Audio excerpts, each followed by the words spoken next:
Good afternoon, everybody. Y'all having a good session? This whole session? Good. It's been great. My name is, as was mentioned, Alice Rodriguez. I'm head of community and business development. And what that means is that every day I am thinking about whether or not JP Morgan Chase has all the right products, services, tools to help everyday people manage their finances a little bit better. And we all know that there is a big struggle in our country today. I mean, we've been hearing it in the sessions. Our JP Morgan Chase Institute has done a lot of research.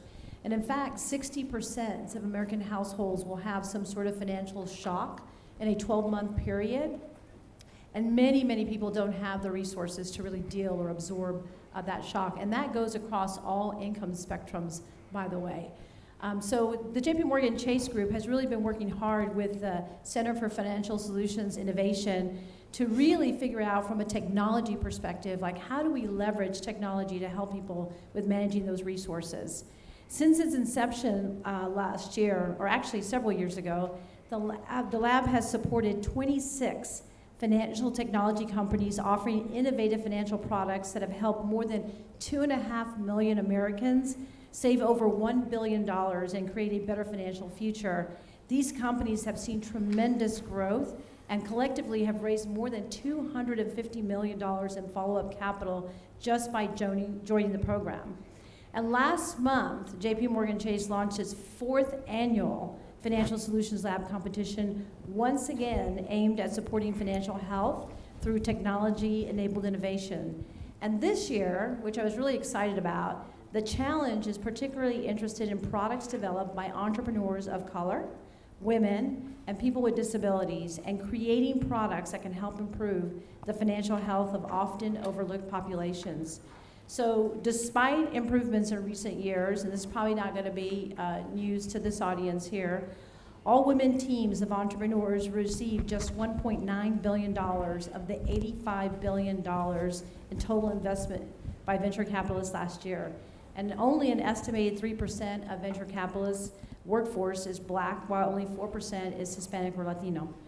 We believe that diverse leaders and teams develop more inclusive products and services, and our hope is that this year's competition will result in solutions that help promote the financial health of underserved communities. So I'm really urging all of you guys, the grant process opens up on April 11th. You can go into our website to get more information on the application process.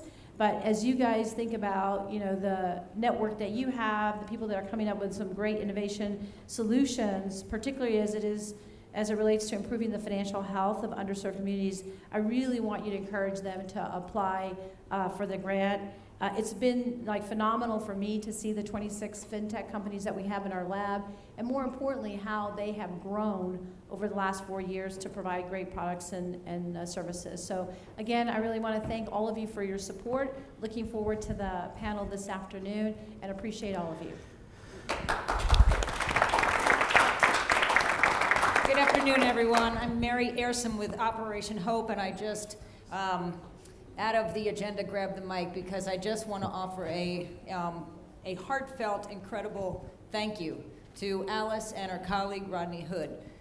JP Morgan Chase has been a partner with Operation Hope for over approximately 15 years. They have supported our work for driving generational change with youth. They have supported our work in helping families and small business recover after Hurricane Sandy in New York. And they have, I manage the relationship nationally and globally. They took us to South Africa, and overall, as Alice shared, JP Morgan Chase is dedicated to doing well by doing right. Doing the right thing by the community, investing in these innovative solutions and incorporating others, knowing that there is innovation out there, but it needs that seed to grow. So again, I want to say thank you for your commitment, and as always, your wonderful, amazing partner. Thank you very much. Okay, we have a full room here today, which is wonderful. My name is Volkan Topali. I am a professor of criminal justice and criminology in the Andrew Young School of Policy Studies. Some of you may be wondering, why is a criminologist here talking to us today? So a lot of my research is in how fintech processes actually reduce criminality and violence amongst the poor. And so we've done some research that demonstrates that when we switched over from check-based welfare systems to the EBT system back in the late 1990s, that there was a very positive effect for the poor in that crime was dropped by about 10% as a result of that. And so I'm very interested in fintech, obviously, for that reason. You may not know it, but you're in the city of Atlanta. I mean, you do know that you're in the city of Atlanta, but you don't know that you're in this, being in the city of Atlanta, that you're in the financial tech hub of the United States of America. We have what is called FinTech Alley here. That's over 180 companies that are in the fintech industry, and about $7 trillion worth of payments flow through Atlanta on a yearly basis. So a lot of people don't realize that. They employ over 40,000 people in Atlanta, and it's a very rapidly growing space. And you've heard some of the statistics on how fast the fintech industry as a whole is growing, billions and billions of dollars. What we're here to talk about today is how can that multi-billion-dollar industry serve people who are traditionally not viewed as the targets for such industries, and that's the poor and those who are looking to move on their way up. We're very interested to talk today about solutions for inequality and how we can serve those populations. We already know how fintech can serve middle class and upper middle class populations, but how can they serve the poor, I think, is a really important question to ask. We have a wonderful panel here today. I'm going to let them introduce themselves. We're going to have a tight format today. I've been told to keep it tight, and we're also going to be working today. This is not just everyone sitting there watching other folks talk. You guys are going to be put to work. We have 5 blank slates up there, okay? They need to be filled. That's your assignment. I'm going to put my professor hat on right now. And so there are folks at each table that are going to help you generate discussions after we hear from the panelists today about, sort of 5 big ideas for how fintech can create change amongst the populations that we're interested in talking about here today. So I'm going to give each of the folks up here about 5 minutes to tell us a little bit about who they are and what they do and why they're interested to be here. We're going to then dedicate maybe another 15 or 20 minutes to questions from the audience, and thereafter, about a half hour of folks at tables working on big ideas. And I'd like for some of those ideas to be solicited from the folks up here on stage. So as much as you're going to be asking them questions, I'd like for them to ask you questions as well and have you contribute to coming up with some of the solutions. When we're done, we're going to go over those solutions, we're going to hear from the speakers again, and then we'll be done for the day. How's that sound? Sound fun? Okay, good. Does that sound fun? Yeah. All right, that's what I want to hear. Okay, great. So we'll start here and just kind of move on down. Each of you could just take about 5-6 minutes to talk about what it is you do and why you're here. Oh, and let me just mention, the person who's helping me today is Leslie Stevens from SunTrust. SunTrust is actually kind of an important partner here for not just for the Hope Global Forum, but for Georgia State University, where I work. They're very involved in our financial literacy programs on campus, and she's going to be helping me facilitate today. So thank you very much, Leslie. So my name is Britton Smith. I'm the founder and CEO of Bonsai Finance. Bonsai Finance is an online financial services marketplace. So I'll get into what we do now, but to back up, my background is actually from the payday loan industry. So before I get stoned and thrown out, I actually left the payday loan industry for a reason.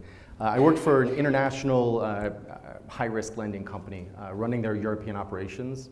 I was based out of London, worked in Poland, Spain, Czech Republic, across Europe. And one of the observations was, the products were different by country, but one of the big observations that I had was high-risk lenders, and honestly, this observation can be applied to financial services across the globe and across all risk levels. Financial services companies are incentivized to make money. Sounds simple, right? But when you think about the payday loan or the high-risk loan industry, they're not trying to help you get out of your situation. Their incentive is to get their money back. So they'll hammer you with calls day in and day out, and then they want to lend to you again. That's it, right? So it sounds like a simple observation, but unfortunately, So being in the payday loan industry, I tried to move that company in the direction, or at least the pieces that I controlled, in the direction of helping consumers to provide them with better interest rates, with better products. But being in the industry, there's only so much you can do. And I would take that analogy and apply it to kind of credit card companies in the US. You think about a points program. Everybody loves to get 500 points for buying that TV. But you don't realize that 500 points is worth a lot less than the 20% interest rate you're about to pay, right? And the same thing is true for check cashing, where perfectly happy, or sorry, not check cashing, but check overdraft fees, bounce check fees. Financial services companies, banks are very happy to charge you $35 a pop every time you overdraft and provide you with no warning. And I personally have seen those fees because I'm not super responsible with my money. But from those observations, I started Banzai Finance. So Banzai Finance is an online financial services marketplace dedicated to helping consumers improve their financial situation. And so coming back to the United States, I had this personal situation that happened. I was investigating other companies, kind of seeing what their processes look like, and I applied for a loan through OneMain Financial. So I'm sure most folks are familiar. Not a payday lender, but sort of high-risk lender. So I applied just to see what their process was like. I promptly got declined because my income was too high, so I thought that was kind of funny. And then I found out that my credit score went down because I applied for a loan through OneMain Financial, right? So they did a hard credit check, and I was a bit upset on multiple fronts. Unfortunately, there's nothing I could do about it. They had done the credit pull just as I had authorized. But what that led to was the first product that Banzai Finance introduced, which was effectively a loan finder, right? So if you're a high-risk individual, you go into a bank, you apply for a loan. JP Morgan Chase would be happy to lend to you, but they can't because you're too high risk. Unfortunately, they just did a hard credit check. So you go next door, your local credit union, they do a hard credit check. And throughout this process, your credit score has gone down even more, and now you're really in the payday loan sector, right? So I've seen this time and time again. So the first product they introduced allows consumers to apply on one single application. That application gets farmed out to hundreds of different lenders. They only do soft credit checks. And then what comes back is a pre-authorization, so that consumer knows that the loan that they're about to take out is one that's kind of optimized for them. It's the best one that they can get, and they're going to be approved, right? So it's a fantastic situation for them. So that solved that personal problem. Another sort of the newer product that I'm working on, or that I've sort of introduced and I'm pushing with my consumers, is a secured credit card. So I don't know if folks are familiar, but a lot of high-risk consumers tend to focus on debit cards, and these debit cards are great. They prevent you from overspending. You don't get the bounce check fees or the overdraft fees, but at the same time, they don't help you build your credit score. Right, so one of the areas that I'm very interested in is how do consumers improve their financial situation. One of those ways is by building a credit score. A secured credit card effectively allows you to have a debit card that gets reported to the credit rating agency on a monthly basis. So you put in $500, that's your credit limit, and the credit card company is able to provide you with a credit card because it's now secured, but at the same time, it gets reported. So it's a fantastic product. So Banzai Finance sort of started out of those kind of beginnings. It's based in the US, Spain, Brazil, rolling out across the country and across the world. And I think the other piece, I think just that's sort of what I do now. The other piece that I wanted to bring up is around financial inclusion and specifically around the FICO score and data analytics. So this is one of the things that I think there's a huge opportunity. JP Morgan Chase, I'm sure, is investing in this area as well. But big data is a huge opportunity. And when you look at the FICO score, which is made up of generally 4 up to 9, sometimes more data points, one of the things that's underutilized is other data points. So as an example, the one that I love to bring up is the social responsibility, or the responsibility of a consumer. So imagine you're applying for a loan, or anything, you're signing your terms and conditions on that loan. How many of you actually read through the terms and conditions? All right, I saw about a couple of hands. So I am, again, I'm not the best. I'm one of those people who clicks and approves and applies. So I don't know if you guys know this or not, but I work on the web, and I can see how much time you're spending reading those terms and conditions. I know if you've actually scrolled through or not. I know if you've downloaded it, right? But to a lender, that's a big deal, right? Because if you're actually reading the terms and conditions, if you know how do you have to repay versus just taking out the money and saying, how quickly can I get my money? That's a very different discussion that you're having through the computer, right? But that's one element of big data that can be very, very valuable for lenders to understand. So historically, this was done on a one-to-one relationship within a bank or a lending institution. You'd walk in, they look at you, they talk to you, they talk about the terms and conditions, they talk about the repayments. Now, a lot of that data can be harnessed and help to make credit decisions. So again, I think that's one area within fintech that I'm very excited about. I think is a huge opportunity, and it can change the way that, that lending happens. Great, great. How's everybody doing? Great. I am Tashara Jones, and I'm the treasurer of the City of St. Louis, and I'm also on Operation Hope Midwest Board. And I am probably the most unique elected official you'll ever meet in the country. Because not only is the treasurer responsible for typical treasury duties like payroll, investments, cash management, but the treasurer for the City of St. Louis is also the parking supervisor. So all of the parking tickets, meters, and parking lots or city-owned parking lots, that all comes into one fund, and we use that to pay our, pay our employees and split a portion with the city. But after that, we spend a portion of those funds for our financial empowerment initiatives. About 3 or 4 years ago, I started the Office of Financial Empowerment in the Treasurer's Office.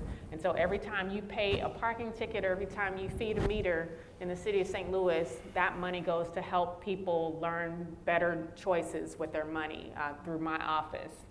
And we have a plethora of different offerings through the Office of Financial Empowerment, one of which is a Hope Inside in City Hall, one of the first of its kind that sits in a city government seat. Where we have a full-time financial well-being coach who not only does classes in City Hall with our employees, but also out in the communities. We're in churches, we're in rec centers, we're at ward meetings, we're at neighborhood meetings, wherever few are gathered, we try to make sure that we have a partner there or ourselves doing credit and money management classes. But also one of our signature programs is the College Kids Children's Savings Account program, where every kindergartner in a public school in the City of St. Louis gets a college savings account open in their name, and we fund it with the first $50.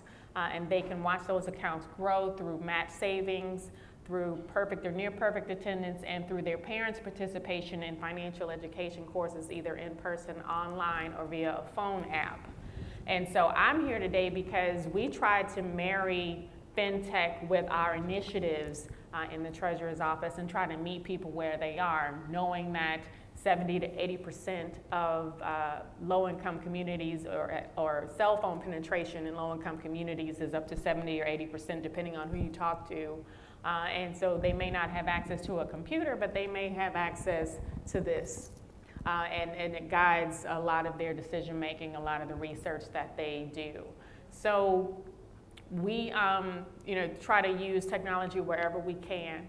And I'm always trying to find new solutions to bring back to St. Louis, to bring back to our employees, back to the people that we serve, to make sure that we can sort of relieve some of those pressure valves that people experience as they go through their day-to-day lives, trying to pay their bills, trying to feed their families, and keep a roof over their head. So I look forward to talking with you during this next couple of hours that we'll be together, and hope to learn as much from you as you learn from me. Thank you. Thank you. I'm Safwan Shah. I'm here from California. I'm the founder and CEO of a company called PayActive. About 5-6 years ago, I was in another fintech company which was acquired by TSYS, which is an Columbus, Georgia company, and I used to commute every week to Columbus, Georgia. So I used to fly into the airport and the 90-mile drive. And obviously, what would I do after a year of that? I decided to quit. And I was fairly wealthy, so I didn't, at least I felt I was, and I retired. And I played golf for 300 days in a row. I first learned golf and I played golf. And I used to meet all kinds of fancy people. I live in Silicon Valley. So, everyone's kind of very smart and apparently very successful. So often they would say to me that, what are you doing with all your time? And I said, I don't know what to do. I never had a plan after, the state that I'm in now. I'm reasonably, I can have, whatever I want, I can buy at the grocery store. So there's nothing else to worry about in life. So they said, okay, if you have an idea, let us know. So then one fine morning, I had an idea. And today I'm going to talk about it, and I'm going to defend that idea, and I think that idea can change America and change the world. The fundamental thing that I actually figured out is that everyone works, when they're working, they work every day. They work, 8 hours. And then they get paid every 2 weeks or a month. Now, who decided that payroll should be a batch process? That you should be paid every 2 weeks or every month? Who decided that? Turns out IRS wants consistency in collection of revenue. IRS decided it. Then I sort of asked this rhetorical question, and I'll ask it again, that let's say if you have a juice shop and you're an owner of the juice shop, you will pay your landlord in advance. You will pay your vendors upon delivery, or whatever terms you set up with your vendors, if it's a fruit guy or a machine or whatever. And your customers will pay you when you give them the juice, and they'll pay you the money. Everyone works in a very, very synchronized way. But when it comes to your employees, you make them wait for 2 weeks. Why?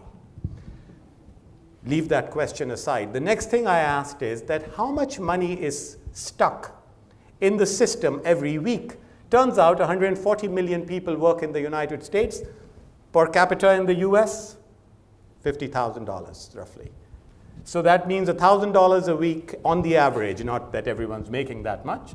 So that means $140 billion are in the hands of the employer every week, which belongs to the employee. So I asked the second question. Why do 140 million working people in the United States give a 2-week loan to their employers?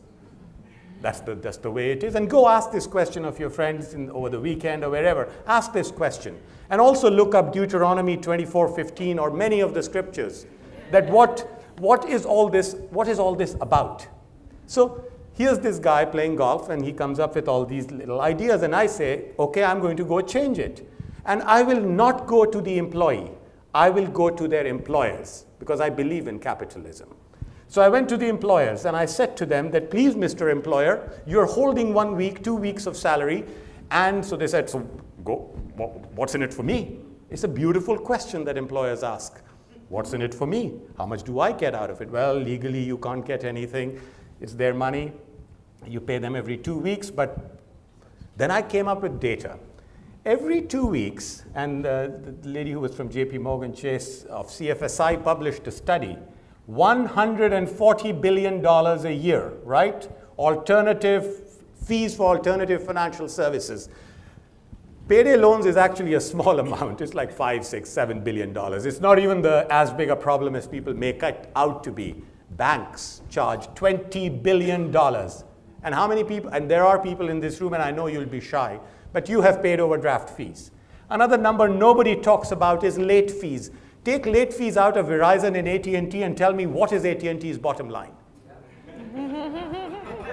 You will be surprised. So there are these kinds of issues. So 140 billion. Turns out every individual who is low income in the United States is paying $100 a month in a variety of predatory fees. So why are they paying? That's reducing their purchasing power. If employers let their employees access their money in time, they will not get hit by an overdraft and not pay a late fee, right? It's obvious. If I say you have a 2,500 calorie amount that you have to consume every day, do you do it in one meal or you spread it out over the day, right? You spread it out. So if you pay people with their mental makeup kind of going into this, I need money very fast, you'll take wrong decisions. On this basis, I launched a company, PayActiv, starting in Trenton, New Jersey in a factory. Today, 5 years later, 4.5 years later, Walmart across the country is using this PayActiv for their employees. Several 100,000 people are taking money when they need it, and it is not a loan. Money goes from PayActiv into the hands of the employee, and the employer reimburses us on payday. Between paycheck, no more sort of timing-related things. Employees can access money. Right now, we are pretty much on a daily basis, over $1 million go out. So if you think America is in trouble, and there is a financial stress epidemic in America, I've got the data to show it to you. America is in severe financial stress, and that is the bottom 1/3 of America, where wages have stagnated. So that's I won't take more time. That's fine, that's great. Okay, can you? So we're now going to take some questions from the audience and generate a little bit of discussion. I wanted to start off things, though, by, it says here, can fintech increase inclusion? And I think we all have an idea of what inclusion means. For a lot of people, inclusion is about income wage gaps. For others, it's about racial inequality. For others, it's about cultural differences. So what do you see as financial inclusion, and why do you think it's so critical to what it is that you specifically do? And we'll start with, go ahead. Yeah. Sure. So I see financial inclusion, especially in St. Louis, as being able to bank the unbanked. When I took this job, or when I was elected, I took it, I asked people to vote for me. When I was elected in 2012, 1/3 of African Americans were unbanked or underbanked in the city of St. Louis, and I felt like that was an epidemic. And we all know that if you are unbanked, you spend at least $1,200 a year just to get access to your money. Many of us learn those lessons about using financial systems from our parents or grandparents, good, bad, or indifferent. My mother taught me that every 2 weeks, you take your paycheck to the bank on that Saturday morning after you get paid on Friday, and you deposit your check in a financial institution. So that was a good lesson. You also have people handing down bad lessons. So if grandma or mom cashes their whole paycheck at the corner gas station, puts all that money in her bosom, goes to the grocery store to get money orders and to pay her utility bills, then those are also lessons that will be passed down generation to generation. So to me, inclusion is making sure that people know that that they're losing money by not using financial institutions to get banked in whatever way that's comfortable for them, because credit unions are good for some, big banks are good for others. Or now, you don't even have to use a brick and mortar bank. Some people can can be banked totally by using their cell phones. So meeting people where they are, having everyone inclusive in the financial services industry, and then also helping their money work for them is inclusion to me. So financial literacy is a key component, Yes. or precursor to financial inclusion. Yes. Yeah, I mean, so I'd kind of take a little bit different view. And I look at financial inclusion about providing the right financial services and access to capital. So it's not about, I don't look at it as making sure that everyone has a bank account, because there's a lot of people who don't want a bank account for good reasons. A traditional bank account, we think about, if you're not financially responsible, if you don't have PayActiv yet, then you see the overdraft fees, the bounce check fees, et cetera. So you see a large portion of the population, either because of cultural reasons, because of a traditional stigma around banks, who are choosing alternative financial products. And that could be a synthesized bank account. So it's not a real bank account, but works on a debit card, or the prepaid credit card that I was mentioning before. Or PayActiv, where it's kind of helping you to access your money faster, but still avoiding the high fees of things like a check cashing or a money order, or those types of products, which are very, very high fees. And then I think the other piece is about access to capital. So again, the traditional paradigm of, okay, you need to have a bank account, you need to have a credit card, you need to have a mortgage and a car loan in order to have a good credit score, and then we'll give you a loan. That's going by the wayside, right? You think about different products and services like access to capital through peer-to-peer lending, or these alternative financial companies who are direct balance sheet lenders outside of the banking institutions who can lend based on different criteria. And again, so to digress, so my personal story that I like to tell is, I graduated from the Naval Academy, very good institution. I was 11th in my class out of 1,000, so I'm like the dream student, right? I was an ensign in the Navy, so I had a guaranteed employment until they fired me. But no, I didn't get fired. But I had a great job. But I graduated and I wanted to get married because I had this girlfriend who I was hoping was going to say yes, so I had to buy a nice ring. But I went to the credit union, Navy Federal Credit Union, right? And I asked for a loan, and I had to put up my Jeep as collateral. And even after that, I still had an 18% interest rate. Like, are you kidding me? It's crazy, right? But think about, there's no reason that I should have had that high of an interest rate. Literally the lowest risk person on the planet and collateralized loan should have been, 5%. So, again, I think what it comes down to is providing the right financial instruments and access to capital at rates that are, at cost that is reasonable and enables people to improve their financial situation. Thank you. That is a sad story. She did say yes. Please, thank you. And we're still married to this day with 3 children. So I could not say anything. I wanted to know what happened. You left us hanging. So first of all, the word financial inclusion is not a very US-centric word. And I'm amazed that it's been brought into the US vocabulary, which I find fascinating. It tells you about our condition. So it is meant for emerging economies, for the India and Brazil and other places, because people don't have any access to financial services. So it's called financial inclusion. And 3 things have been identified as the reason that there's only 13% penetration in India, or so on and so forth. The 3 reasons that were fundamental to it was the lack of identity. People don't have identity in many of those countries. They don't have a mechanism to be identified like we have a social security card number, a birth certificate. These are different parts of the world, which has been solved now dramatically because there are biometric programs in India, there are biometric programs in Bangladesh, Pakistan, etc. So those countries are changing. So that was one reason that financial inclusion was needed. Identity was needed. The second thing was people have to have some amount of education. And then they have to also, what is the bank going to do for me? So this was a mission, a marketing mission of banks to make more money by increasing deposits and get more customers in. This is how it works, and they've got a variety of interesting things like branchless banking, and people can go into a corner store and open an account, never see a bank branch. It's all because of this wonderful thing called a mobile phone. Why is it being discussed in the United States, which is a country which practically invented most of these things? Turns out that in the US, a bigger problem is financial exclusion.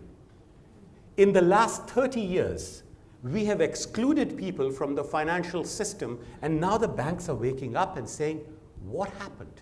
Why did we lose these millions of people? Well, they have a thin file. Apparently, that's a credit report, which is very thin. Or they have a zero file, or they're invisibles, and all kinds of great marketing words have come out for it. Now, the banks want you back.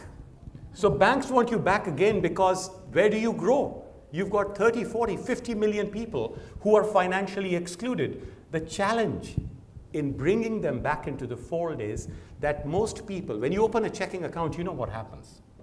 You check against a system which I have peripherally been part of called ChexSystem, which basically checks on whether you have an outstanding overdraft with Wells Fargo or Bank of America or some credit union, and you can't open a bank account. We serve millions of users who can't open a bank account. Alternative financial services exist because affordable financial services do not exist. The cost of $25, $30 from a bank overdraft pales in comparison, sometimes in what products they end up choosing. But this is the kind of stuff that people are dealing with. So financial literacy at the end of the day is really educating them that what the bank can actually do for you and how to open a bank account and so on and so forth. So that's how I look at it in very practical terms. I think the financial exclusion thing is what we don't focus on because inclusion sounds Nice. In the US, yeah. See, for Right. instance, I'll tell you two other word plays which perhaps you haven't thought about, and maybe I'm surprising you with some counterintuitive thinking. Another word play is, why do we call something credit? Britain said that if you get a credit card, that's good for you. Why do we call it credit? How do you get credentialed if you get debt? It is debt that you assumed upon yourself, right? But it's called credit. We aspire for a greater credit score. But you know the word debt in German, anyone speaks German here? Well, you know what the word for debt is? It's called Schuld, I think, S-C-H-U-L-D, which means shame. So I'm just throwing it out to you to understand that be able to separate between marketing and some of these things. So the last question I'm going to ask before I turn it over to questions here, what are the effects of financial exclusion? Why, for example, are you in St. Louis concerned about that? Why should a bank be concerned about that? We understand why individuals are concerned with that maybe, but why should institutions be concerned with financial exclusion? What's in it for them, so to speak? Well, from my point of view, with financial exclusion, it leads directly to, or it has led directly to the situation we have right now where half of our city is thriving and the other half is not. And there's been no investment in low income and communities of color. We have this thing called the Del Mar Divide in St. Louis, where north of Del Mar, the population is over 90% African American, versus south of Del Mar, the population is only maybe 40% African American. I live north of Del Mar by choice, because that's also the neighborhood where I grew up. So I wanted to move back to my neighborhood. But we have this sort of self-fulfilling prophecy north of Del Mar in that you can't, there's almost zero lending as far as mortgage lending north of Del Mar, because you can't buy a home because it won't appraise out, and banks won't lend to you if the home doesn't have an appraisal value.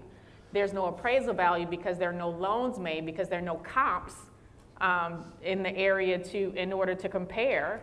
And so it's a cycle that goes on and on and on until someone or something is going to step in and invest in that area between what the bank will lend you for the home and what it will appraise out as.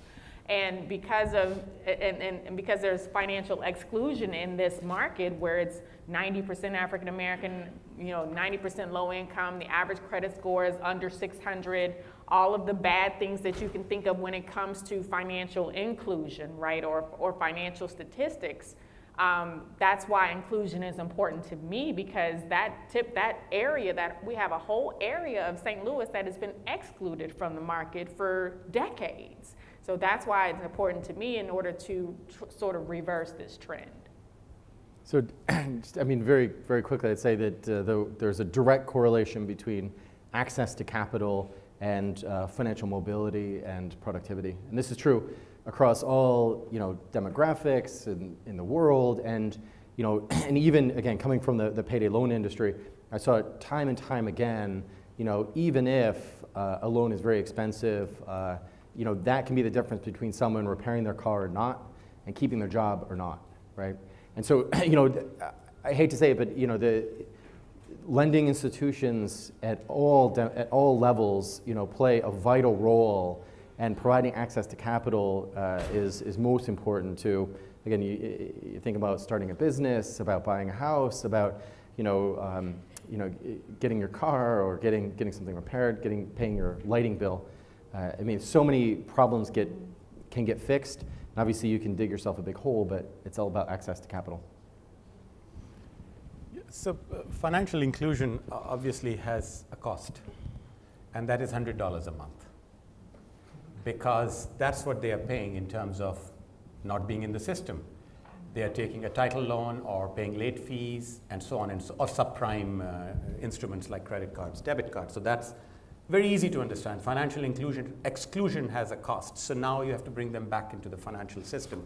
Like, how much do you pay for paying a bill? Zero. Your bank gives it to you. How much do you pay for your credit card on a monthly basis? Probably nothing, because you can get a credit card which is not fee based. So there are really not many costs that you have to pay. But if you are living paycheck to paycheck and underserved and financially excluded, what happens is, have you ever paid your rent through a money order? It's a pretty exciting experience, 65 cents to print it. Your landlord won't take your check, right? You don't have a check. So on and so forth. So there's a real cost. Number two, the emergence of e-commerce and the internet and this amazing new world which is online has created very strong pulls for people to get access to those services. How do you pay for Spotify? Subscription. Yeah. So how do you pay on cash? You go to 7-Eleven. Right, but you and I don't even know that guy who's going to take, so how do you pay for Amazon Cash? Amazon, when you want to buy something on Amazon, they just announce that any 7-Eleven, you can go and pay them in cash, and you can get goods. So if you are not in the banking financial system or excluded, all these things are a little fee on you. And these timing and other related dings are very heavy that reduces your purchasing power. And we get into debates of, the various challenges, and I think it impacts everything. Most of all, it impacts your sanity. Okay, we're gonna take about 10 minutes of questions from folks. Remember, we're looking for, just wanna remind folks, questions end with a question mark. And the more time you spend asking your question, the less time we have to hear the answers. So we'll do about 10 minutes of that, and then we're gonna break out into different sessions. And I'm gonna let my partner here ask the first question. Hi, you all. What I hear you saying is that data tells you there are a lot of no's, right? A lot of no. When you generated your ideas, you implemented them, you went forward with them, but now because of the disruptive nature of your businesses and your ideas, all of a sudden it's like, wait a second, you can't do that, but you're already doing it, right? So talk to us about, given that I geek out over American Banker every day, all day, and there's a lot about fintech and regulation. Tell us about what are you doing to get over hurdles, and how are you thinking about ways to shape and keep moving forward? Well, I guess from my perspective, a lot of fintech operates outside of those regulations. Honestly, I mean, when you think about direct balance sheet lenders, and there's a bunch of them who don't have to play by the same rules as banks, right? So their ability to innovate and do things that are, it's not a case of being legal, but they're not, required to have the same restrictions. And same type of thing, obviously there's, data protection requirements, stuff like that, but the ability to analyze a lot more data points than a bank can legally use, right? It's really about, kind of developing a separate infrastructure outside of the traditional system. So with the Children's Savings Program, that's the only example that comes to mind for me is it's an opt-out program instead of opt-in. And it's, so we have MOUs with the school district and with our charter schools in order to get basic demographic data from children. Because you know that if you're going to rely on a parent to give you that child's social security number, 9 times out of 10 they won't do it.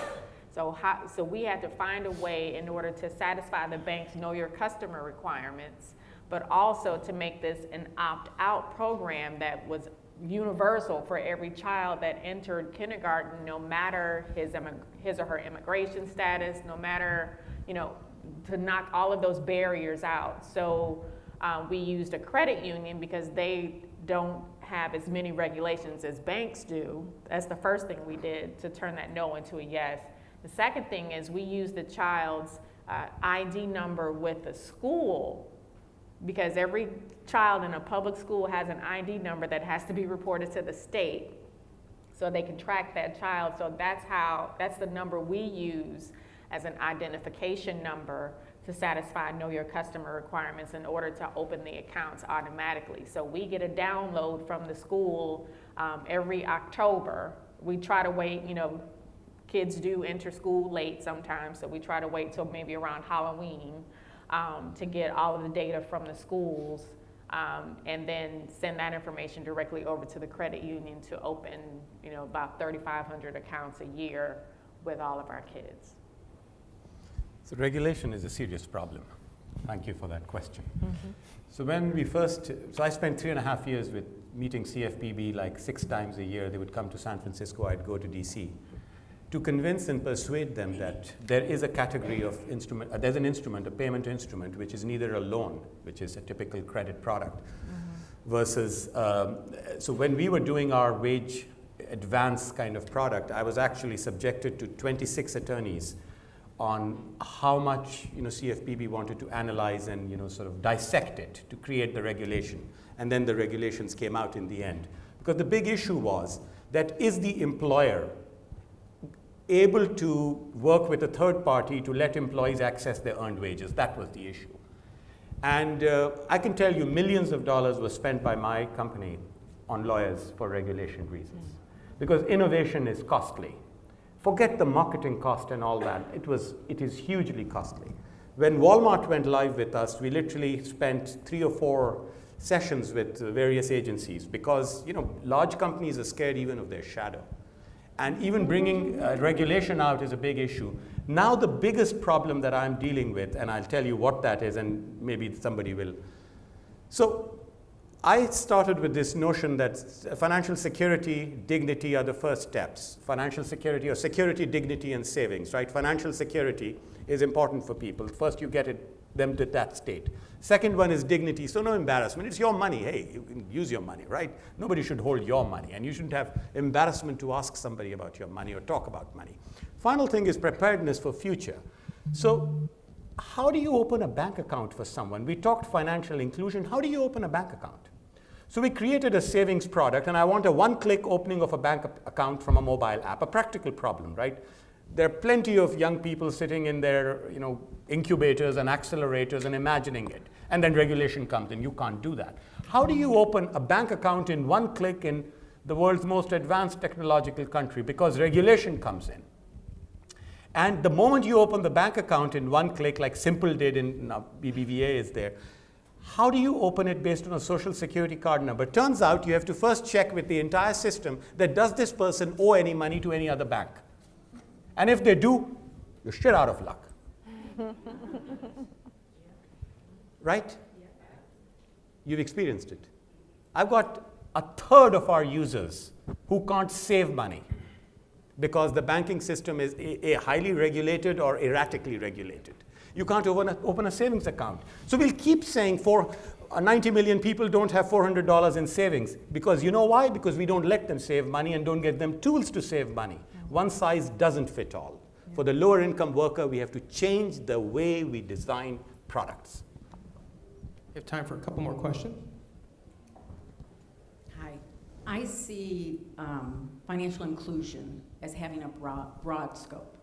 Housing, food, work, bankability. I see through our communities silos that are barriers.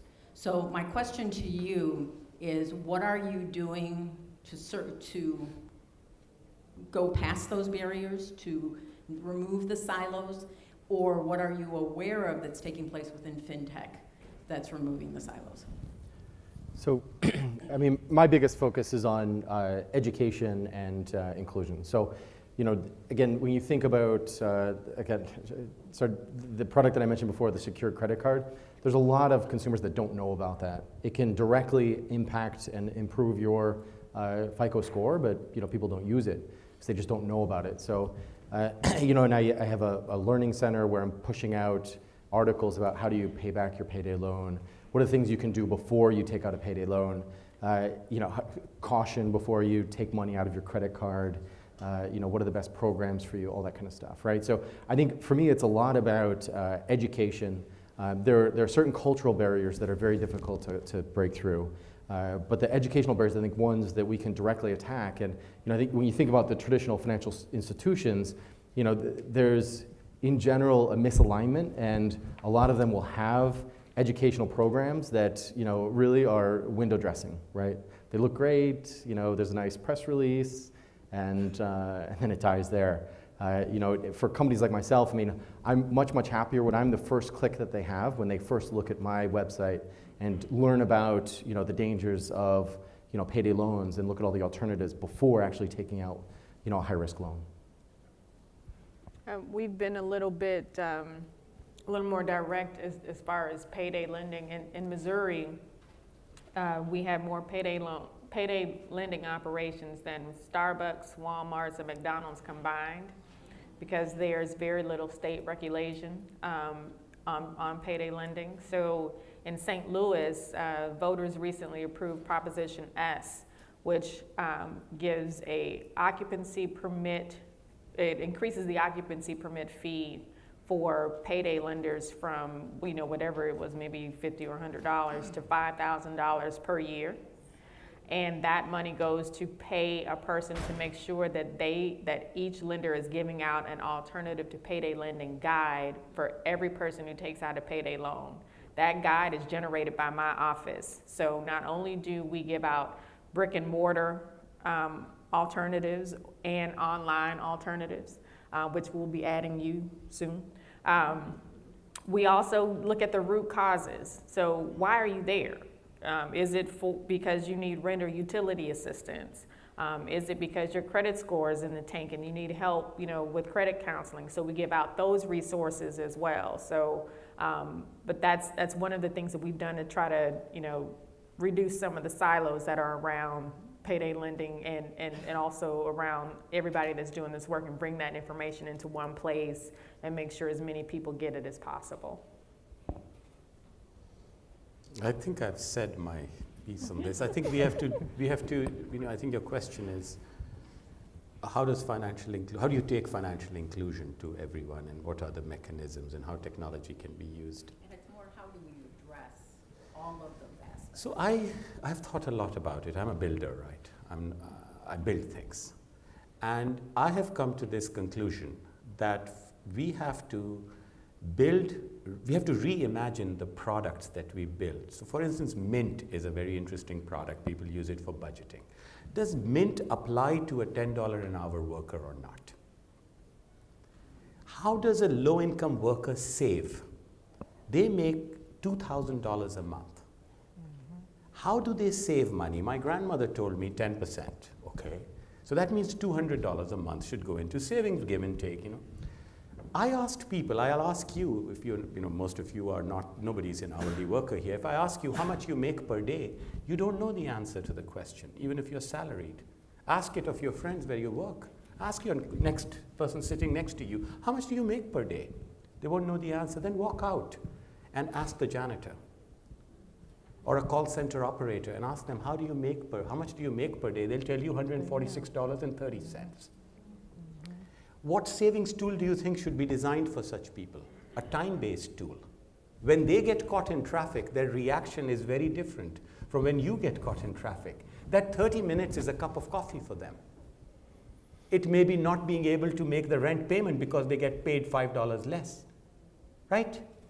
But have we designed savings products that way? We have to stop design. Rich people's solutions for poor people's problems is the problem.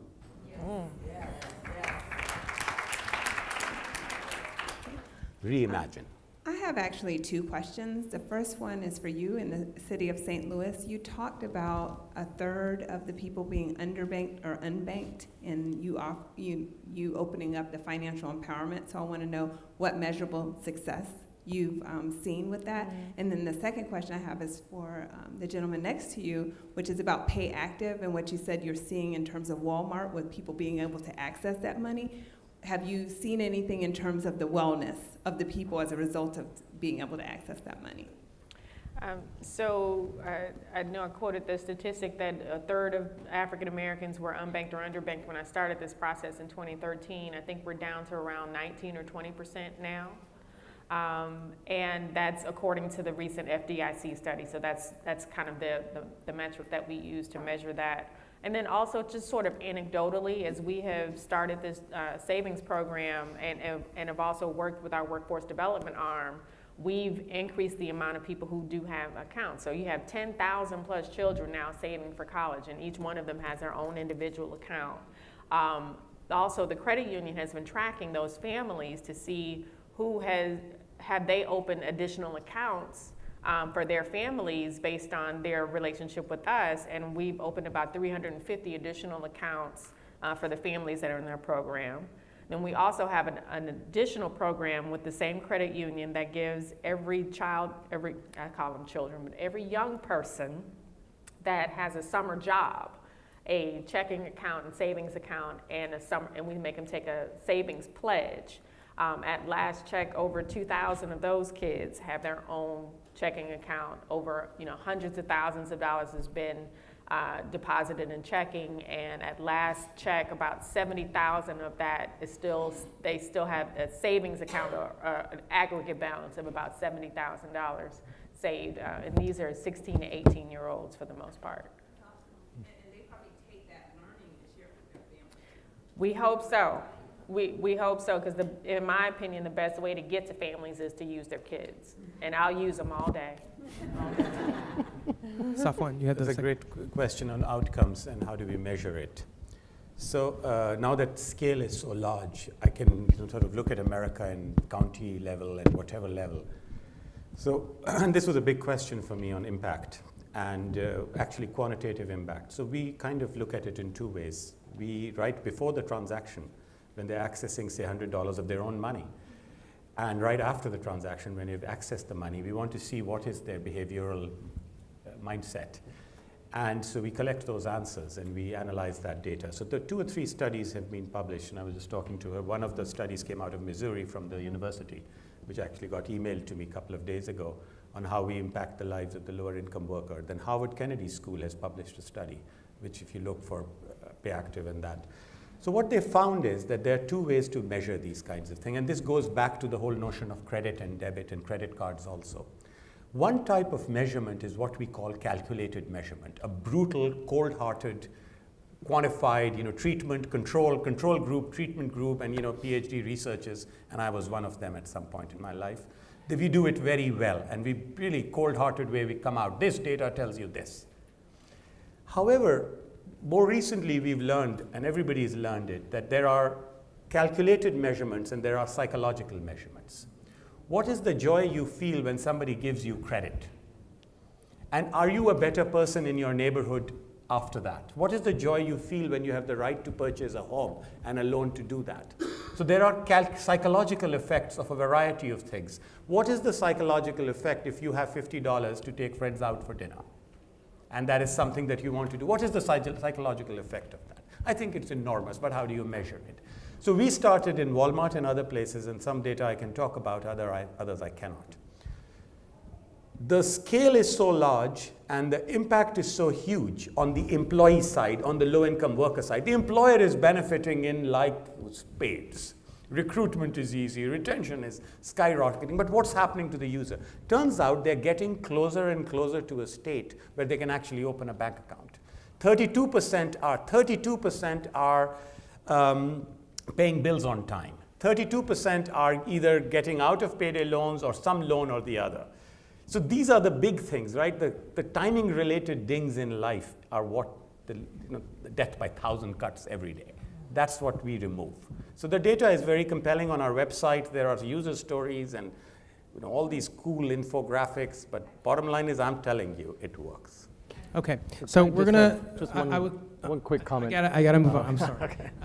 So we're supposed to take 30 minutes to generate ideas from the audience, and we're not going to have time to do that, unfortunately. So I want to take just the next 15 minutes. I want each table to think about not generating an idea that is necessarily going to change the world, but financial technology, inclusion or exclusion as you see it, and the excluded. And what would you like? You have someone from government up here. You have 2 people who are from private industry. There are members of the banking industry here. How would you, in your discussion, like to see fintech used to improve inclusion?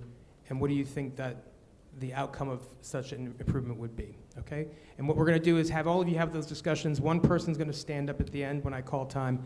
We're going to throw those ideas up here. We'll give the last few minutes for the panel to sort of comment on what you say, okay? Go ahead. Good afternoon, everyone.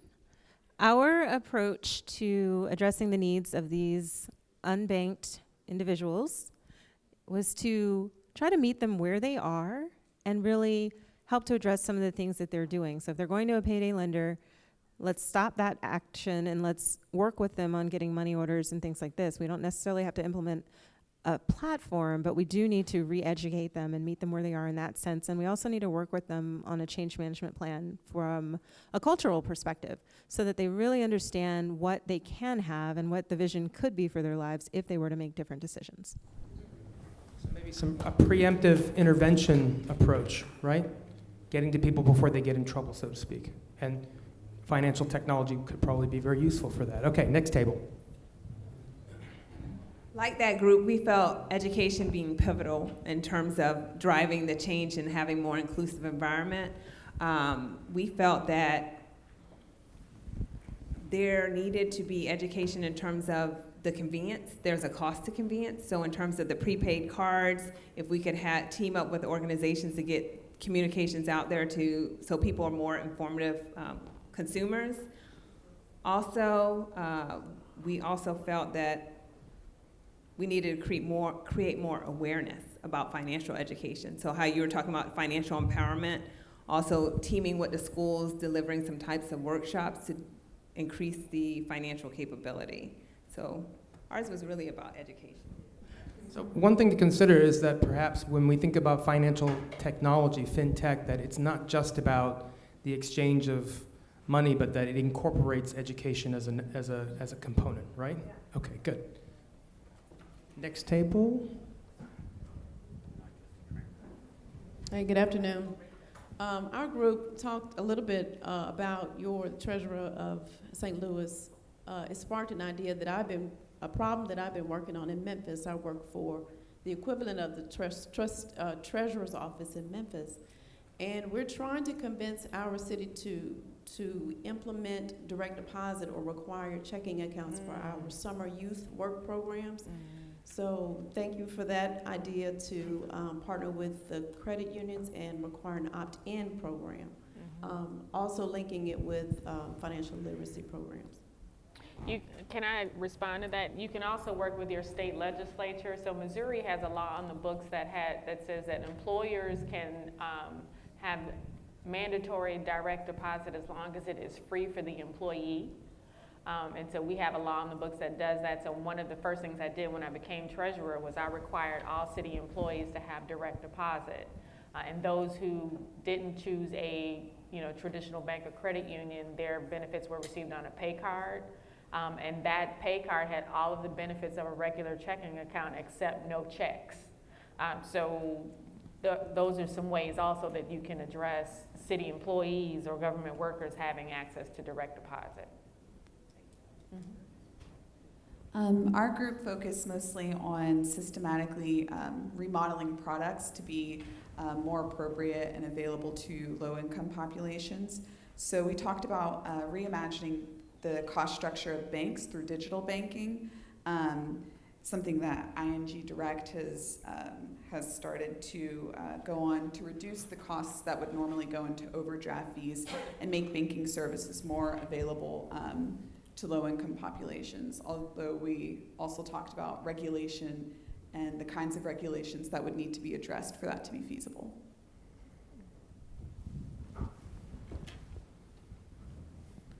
Thank you. Our group, when we discussed how we could integrate the unbanked into this equation, was really about trying to design different ways of assessing creditworthiness. Right now, leveraging all the information that the panelists gave us, right now we're relying on the FICO score for assessing the risk profile of prospective people in need of money, and really trying to deviate from the beaten path and trying to devise new ways of kind of ascertaining where someone's creditworthiness is or their risk profile, because we know how important seed capital is for upward financial mobility. So really the question is, how can we harness big data and create a financial kind of platform to assess creditworthiness? So really alternative paths to assessing creditworthiness besides the FICO score and using big data to do that. Well, our group basically discussed finding out which areas are the most high risk, and also meeting people where they are. We wanted to focus primarily on young kids and getting the information, the literacy and things of that nature into the hands of young kids. One of the great ideas we came up with was gamification. So putting the ideas into games, so that way the kids can learn at a young age. And also creating a marketplace or platform for financial literacy.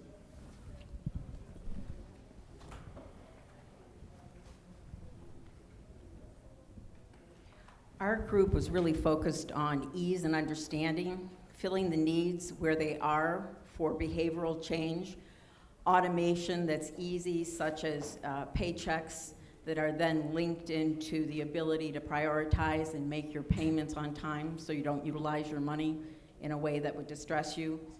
Policy and incentives for fintechs to encourage community accountability through all layers of community and engagement. And then financial health visibility that is shared and understandable throughout the community that promotes wage sustainability as well as lifestyle resiliency. The simplification issue is a big one. It's tough for people to understand how to be financially responsible. Sorry. Okay, so we have just 2 or 3 more minutes.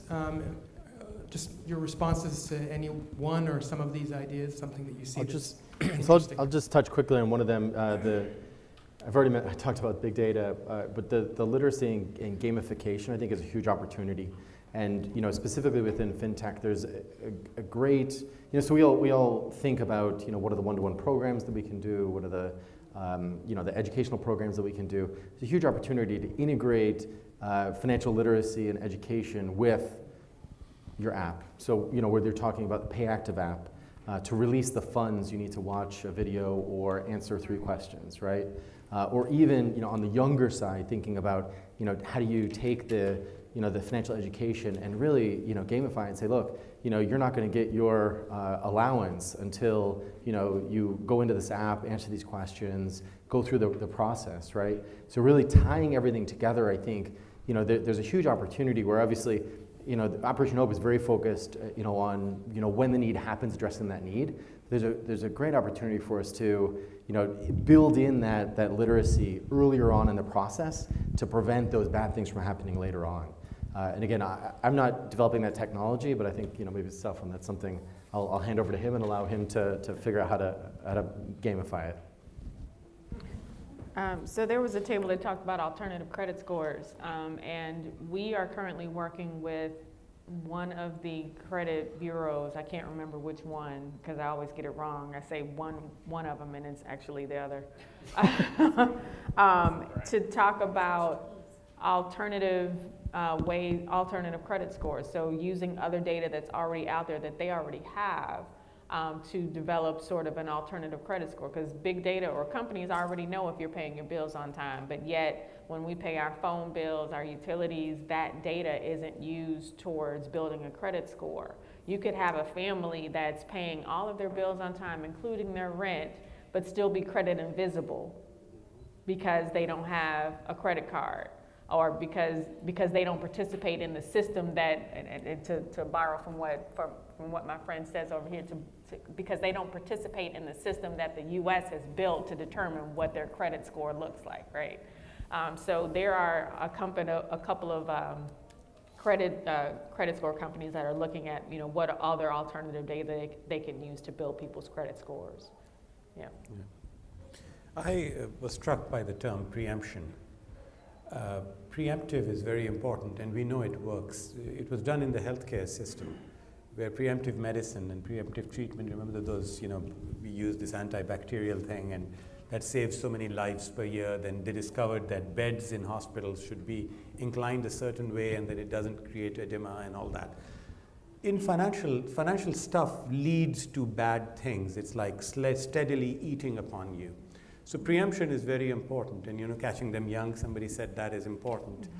But these preemptive services are kind of critical to it, and that's one thing. The other thing is, on your point of gamification, so when I referred to the fact that when you're a lower income hourly worker, how do you save? So what we did, and we learned it through practice, that you make them save in units of time. So they don't save 10% or $5. They save 3 minutes a day. I ask you to just take your hourly rate and take 3 minutes of that rate and multiply it over 200 days. And guess what the number is going to be? You will be stunned. So one of the things we need to train people is today everyone wants you to spend first and then you get savings like loyalty points, and banks tell you spend and then you'll save.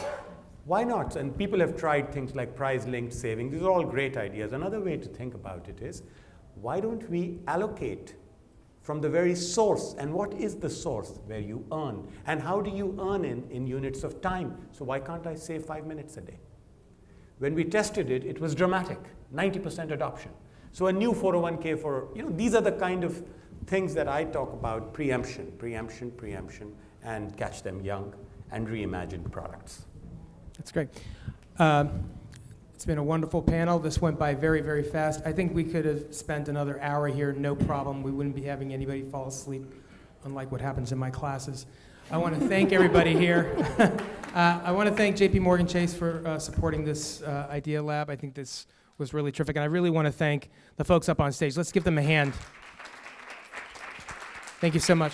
Enjoy the rest of the forum, everyone. Thank you very much for coming.